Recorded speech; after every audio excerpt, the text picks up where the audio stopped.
السلام علیکم ورحمۃ اللہ وبرکاتہ۔ بسم اللہ الرحمن الرحیم۔ آج کا بیان 13ویں پارہ کی نصف سے 14ویں پارہ کے ثلث تک کی تلاوت مشتمل ہے۔ اللہ تبارک و تعالی ارشاد فرماتے ہیں کہ کفار پر ان کے کرتوت کی وجہ سے ایک نہ ایک دن آفت آ کے رہے گی، اور آفت آئی بھی، اور یہ سلسلہ تا قیامت جاری رہے گی۔ منکرین بڑی چالیں چلا کرتے ہیں، لیکن اصل فیصلہ اللہ کی تدبیر پہ، بہترین فیصلہ کرنے والا اللہ رب العالمین ہے، اور اللہ تبارک و تعالی حساب لینے میں دیر نہیں لگاتا۔ اس کے بعد سورہ رعد کے بعد سورہ ابراہیم شروع ہوتی ہے۔ سورہ رعد کے بارے میں سن لیجیے کہ رعد کے معنی آتے بجلی کی کڑک۔ ہم اور آپ بارش کے موسم میں دیکھیں گے یا اور بھی کہ بادل کی گرجنے کی آواز ہم اور آپ سنتے ہیں۔ جو بادل کے گرجنے کی تیز آواز ہوتی ہے اور حقیقت میں اللہ تبارک و تعالی کی تسبیح بادل بیان کرتے ہیں۔ اللہ تعالیٰ کہتے ہیں وَيُسَبِّحُ الرَّعْدُ بِحَمْدِهِ وَالْمَلَائِكَةُ مِنْ خِيفَتِهِ۔ اللہ تبارک و تعالی کے ڈر سے فرشتے اور جو بادل کی گرج ہم اور آپ سنتے ہیں وہ گویا اللہ تبارک و تعالی کی تسبیح بیان کرتے ہیں۔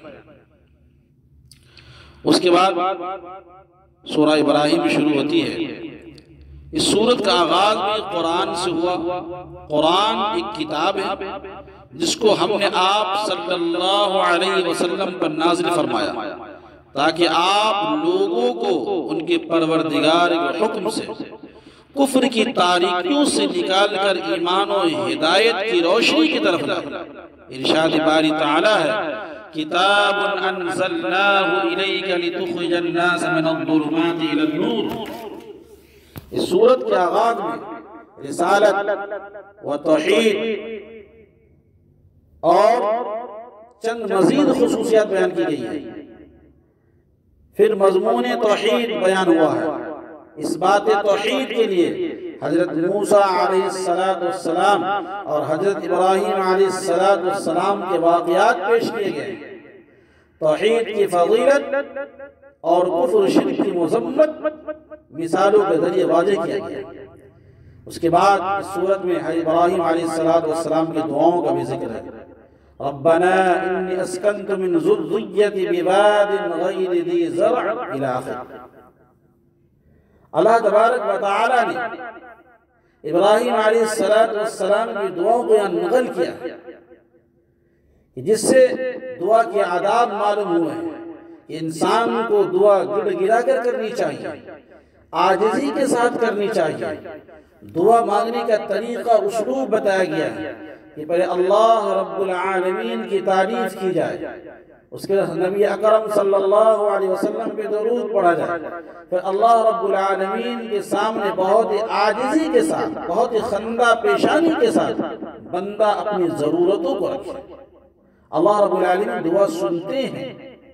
قرآن میں دوسرے پارہ میں آپ پڑھیں گے وَإِذَا سَأَلَكَ عِبَادِي عَنِّي فَإِنِّي قَرِيبٌ، کہ جب میرا بندہ مجھ کو پکارتا ہے، ہر پکار کرنے والی کی پکار کو میں سنتا ہوں۔ اے نبی صلی اللہ علیہ وسلم، میرے بندے جب پوچھے کہ خدا کہاں ہے تو کہہ دی فَإِنِّي قَرِيب، میں اس کے بہت قریب ہوں۔ کہیں پہ اللہ کہتا ہے وَنَحْنُ أَقْرَبُ إِلَيْهِ مِنْ حَبْلِ الْوَرِيدِ، کہ میں انسان کے شہرت سے زیادہ قریب ہوں۔ تو دعا مانگنے کا طریقہ بتا دیا گیا ہے۔ سورہ ابراہیم کے آخر میں اہل مکہ کو پچھلی قوموں کے واقعات سے عبرت حاصل کرنے کی تلقین کی گئی ہے کہ جس طرح اہل مکہ ہٹ دھرمی پہ، ضد پہ آمادہ تھی، اللہ تبارک و تعالی نے واقعات کے ذریعے، پچھلے قوموں کے واقعات کے ذریعے سمجھایا کہ غور کرو اور ان واقعات سے نصیحت لو۔ جس طرح سابقہ قوموں پہ اللہ کا عذاب آیا جن وجہ سے، اگر تمہارے اندر وہ کمی اور کوتاہی ہے تم پہ بھی عذاب آ سکتا ہے۔ اور کفار مکہ چونکہ ضدی قوم تھی، اللہ تعالیٰ نے قیامت کے ہولناک عذاب سے ڈرایا۔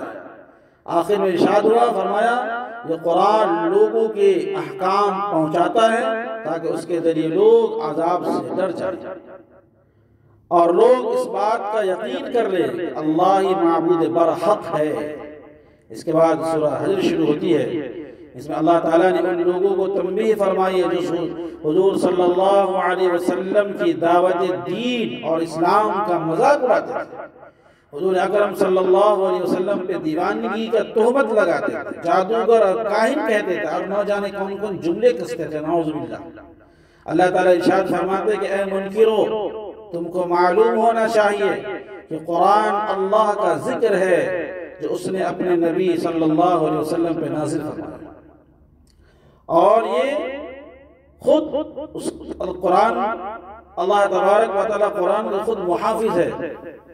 اے منکرو، تم میرے نبی کی باتوں کو نہیں مانتے ہو، اس پہ یقین نہیں کرتے ہو، تو یاد رکھو اس قرآن کی حفاظت کرنے والا میں ہوں، اس میں ذرہ برابر تم ترمیم اور تخفیف نہیں کر سکتے، اور اگر تم نہیں مانو گے، اللہ نے 14 پارے کے شروع میں کہا ربما یود الذین کفروا لو کانوا مسلمین، کہ جو ابھی اللہ کے رسول کی تعلیمات کو ٹھکراتے ہیں، انکار کرتے ہیں، اللہ کی عبادت اور بندگی نہیں کرتے، کل وہ تمنا کریں گے لو کانوا مسلمین، کاش میں مسلمان ہوتا۔ کہیے اس سے مراد ہے ایک مسلمان، ایک مومن دنیا میں عزت اور وقار کی زندگی جب گزارتا ہے تو بسا اوقات کافر کے دل میں یہ خیال آتا ہے کاش آج ہم بھی مسلمان ہوتے۔ اسی طریقے سے جب ملک الموت یعنی فرشتے ان کافروں کی روح قبض کرنے کے لیے آئیں گے تو یہ کافر ان فرشتوں کو دیکھ کر ڈر جائیں گے، چونکہ ایک بھیانک شکل میں ہوں گے، خوف کی وجہ سے اور ڈر کی وجہ سے یہ تمنا کریں گے لو کانوا مسلمین، آج ہم بھی مسلمان ہوتے ہیں۔ اس لیے جو آج مسلمانوں کا قرآن کا اسلام کا مذاق اڑاتے ہیں ان کو غور کرنا چاہیے کہ یہ دین برحق ہے۔ اس روئے زمین پہ اسلام کے علاوہ کوئی دین اللہ کے قابل قبول نہیں، وَمَن يَبْتَغِ غَيْرَ الْإِسْلَامِ دِينًا، اللہ کے کوئی دین قابل قبول نہیں ہے، اور ایک دین اسلام، ان الدین عند اللہ الاسلام، اللہ کے نزدیک صرف ایک دین وہ دین اسلام ہے۔ جتنی بھی ادیان سب باطل ہے، سب باطل ہے، ایک دین اللہ کے مقبول ہے وہ دین اسلام ہے۔ اس لیے میں تمام ادیان کے لوگوں کو کہتا ہوں قرآن پڑھو، قرآن سمجھیے، اور ایک اللہ تبارک و تعالی کی عبادت کیجئے، اللہ کے رسول صلی اللہ علیہ وسلم اپنا نبی مان لیجئے، اسی میں دنیا میں بھی نجات اور آخرت میں بھی نجات ہے۔ کافر کہیں گے لو کانوا مسلمین، اس سے مراد یہ ہے کہ محشر میں جب نام اعمال پیش کیا جائے گا، جو نیک لوگ ہوں گے جنت میں جائیں گے، کافر اس وقت تمنا کریں گے لو کانوا مسلمین، کاش میں مسلمان ہوتا۔ اس وقت حسرت کرنا کوئی کام نہیں ہے۔ اسی لیے آتا ہے کہ اللہ کے رسول صلی اللہ علیہ وسلم بعض گناہگاروں کو اللہ تبارک و تعالیٰ کے سامنے سفارش کر کے جہنم سے نکلوا کر جنت میں ڈلوائیں گے، اس وقت بھی کافر کہیں گے لو کانوا مسلمین، آج میں مسلمان ہوتا تو شاید آج سفارش میرے حق میں بھی ہوتی، میں بھی جہنم سے نکل کر جنت میں جانے والا بن جاتا۔ وہاں افسوس اور ندامت کوئی کام نہیں دے گا، ابھی وقت ہے اللہ کی عبادت کرو۔ اس کے بعد حضور اکرم صلی اللہ علیہ وسلم کو اللہ تعالیٰ نے تسلی دی ہے کہ آپ ان منکرین کی باتوں سے پریشان نہ ہو، ان کی دھمکیوں سے آپ پریشان نہ ہو۔ جو لوگ بہکے ہوئے ہیں وہ ابلیس ہے، وہ بیکار ہے، وہ جہنم میں جانے والے ہیں، وہ جہنم میں جلیں گے۔ آپ اپنے مشن کو لے کے آگے بڑھیے، لوگوں کو خیر کی طرف بلائیے اور گمراہی سے ان کو نکالیے۔ اس کے بعد اللہ تعالیٰ نے فرمایا اے نبی لوگوں سے کہہ دو کہ اللہ رحیم ہے، درگزر فرمانے والا، ابھی بھی وقت ہے اللہ سے معافی مانگو۔ لیکن ساتھ میں اس عذاب کا دردناک واقعہ بھی ذکر کیا گیا ہے۔ اللہ تعالیٰ ارشاد فرماتے ہیں اے نبی ہمیں معلوم ہے کہ آپ کو کفار مکہ کی بات سخت ناگوار گزرتی ہے اور آپ کے لیے تکلیف کا باعث ہوتی ہے، وَلَقَدْ نَعْلَمُ أَنَّكَ يَضِيقُ صَدْرُكَ بِمَا يَقُولُونَ، اس کا مطلب یہ ہے کہ آپ ان کی بات سے اپنے دل کو تنگ نہ کریں، آپ اپنے رب کی حمد تسبیح میں مشغول رہیں، اس کی بندگی میں مشغول رہیں۔ وَاعْبُدْ رَبَّكَ حَتَّى يَأْتِيَكَ الْيَقِينُ، اپنے رب کی عبادت کرتے ہیں۔ اس کے بعد سورہ نحل شروع ہوتی ہے۔ نحل کے معنی چونکہ شہد کی مکھی کے آتا ہے، اللہ تبارک و تعالی نے شہد کی مکھی کے اندر ایک عجیب اللہ تعالیٰ نے خصوصیت رکھی ہے۔ اللہ تعالیٰ کہتے ہیں وَأَوْحَى رَبُّكَ إِلَى النَّحْلِ، کہ وہ کون ہے جو شہد کے مکھی کی طرف وحی کرتا ہے، اور وہ شہد کی مکھی پھولوں سے رس چوس چوس کر لا کر شہد بناتی ہے، جس کے اندر بے شمار فائدے ہیں۔ اس سے پتہ چلتا ہے کہ یہ شہد کی مکھی بھی مسلمان ہیں، چونکہ وہ اللہ رب العالمین کی عبادت کر رہی ہے، اللہ کے حکموں کی تابعداری کر رہی ہے۔ یہ چاند، سورج، ستارے، یہ زمین و آسمان، چرندے، پرندے، درندے، یہ سب اللہ رب العالمین کی تسبیح بیان کرتے ہیں۔ یہ سارے مسلمان ہیں۔ مسلمان کا مطلب فرما بردار، اللہ کا تابعدار، اللہ کی باتوں کو ماننے والا۔ لہذا اللہ نے آسمان کو حکم دیا، اپنے کام میں مصروف ہے۔ چاند کو حکم ملا کب ڈوبنا ہے، کب نکلنا ہے۔ سورج کو حکم ملا کب ڈوبنا ہے، کب نکلنا ہے۔ ایک ایک چیز اللہ تبارک و تعالی نے بتا دیا۔ اب سارے کے سارے مسلمان، اب خود غور کریں، آپ کے جسم کے پارٹس مسلمان ہیں۔ اللہ نے آنکھ کو دیکھنے کے حکم دیا، وہ اپنے کام میں مصروف۔ کان کو سننے کا حکم، اپنے کام میں لگی ہے۔ زبان ذائقہ ٹیسٹ کرنے کے لیے، دانت، جو ہر مطلب جسم کے جو پارٹ ہے، اللہ نے جن چیزوں کا حکم دیا وہ اپنے کام میں مصروف ہے۔ اس لیے سارے مسلمان ہیں۔ اس لیے لوگوں ضرورت ہے کہ ہم اور آپ مسلمان بنیں۔ اس کے بعد اللہ تبارک و تعالی نے سورہ نحل میں نے بتایا، اس میں ارشاد فرمایا کہ اللہ کا حکم آ چکا ہے، تم جلدی نہ مچاؤ عذاب کے لیے۔ کفار مکہ کہتے تھے کہ اللہ کا عذاب اگر واقعی نبی سچے ہیں تو عذاب لا کے دکھائے۔ اللہ کا عطا امر اللہ فلا تستعجلوا سبحانہ وتعالی عما یشرکون، کہ اللہ کا عذاب کے میں جلدی نہ مچاؤ۔ اللہ تمہاری کرتوتوں سے واقف ہے، یاد رکھو اپنی سرکشی سے اور بدعمالیوں سے تم باز آ جاؤ، ورنہ اللہ کی گرفت جب آئے گی تو مجھ سے بچ نہیں پاؤ۔ اے مشرکو، اللہ نے کہا ذرا گھومو پھرو، دیکھو کہ جھٹلانے والوں کا انجام کیا ہوا، ان کی بستیاں کس طرح اللہ نے الٹ کر رکھ دی۔ اللہ جب کسی چیز کو چاہتا ہے کہ ہو جا تو وہ ہو جاتی ہے، اور اللہ تبارک و تعالی جب کوئی قوم اللہ کی نافرمانی کرتی ہے تو اللہ اس کو نیست و نابود کر دیتا ہے۔ اس کے بعد اللہ تعالیٰ نے بیٹیوں کے ساتھ بدسلوکی کے بارے میں مشرکوں کی کو تنبیہ فرمائی ہے کہ جب بیٹی ہوتی ہے تو ذلت محسوس کرتے ہو اور اس کو مارے شرم کے دفن کر دیتے ہو۔ وَإِذَا بُشِّرَ أَحَدُهُمْ بِالْأُنثَىٰ ظَلَّ وَجْهُهُ مُسْوَدًّا وَهُوَ كَظِيمٌ۔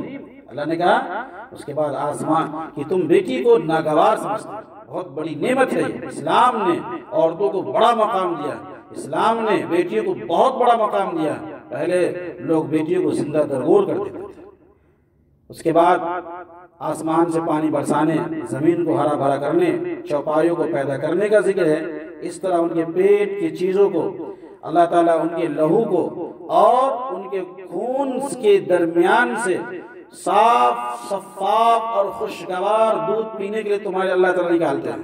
کبھی تمہیں غور کیا یہ دودھ کیسے آتا ہے جسم میں؟ ابھی تھن کاٹو گے تو خون ہی نکلے گا، لیکن دودھ آ کہاں سے رہا؟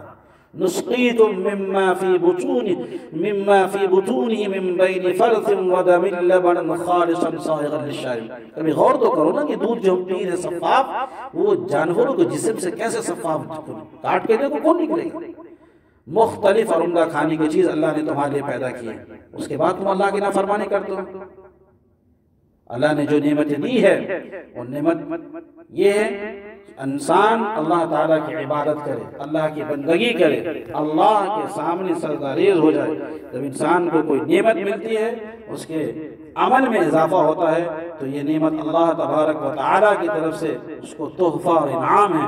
لیکن اگر نعمت ملنے کے بعد وہ سرکشی میں مبتلا ہو جائے، گناہوں میں ڈوب جائے، اللہ کی نافرمانی کرنے لگے، تو یہ مال یا اولاد یا حکومت یا صحت سب ایک بہت بڑی یہ سب بہت بڑی آزمائش ہے۔